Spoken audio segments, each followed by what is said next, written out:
Talaga ba? Totoo ba? Gagawa raw ng bagong pelikula si Bossing Vic Soto. Nice. Pang MMFF ba?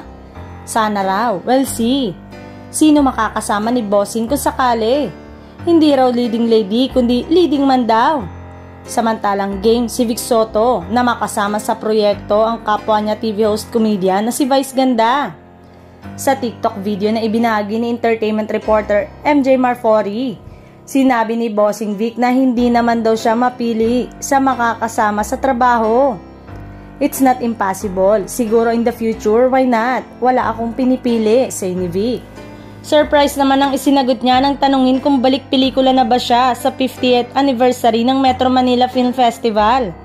Samantalang matatanda ang may nagpapakalat na di umano ay magsasara ng Itbulaga dahil sa pagkalugi. Pero marinitong pinabulaanan ni na former Senator Tito Soto at Joey sa episode ng Itbulaga. Sinugundahan ni Vic Soto ang paglilinaw ni Joey De Leon na hindi kaaway ng Itbulaga ang It's Showtime.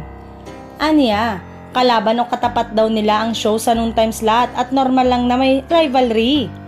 Tsaka niya, binanggit ang matagal ng kompetisyon sa pagitan ng dalawang shows. Aniya, hindi, never naming sasabihin kaaway, katapat, kalaban pero kaaway. Iba yung kaaway namin, alam niyo na kung sino yan.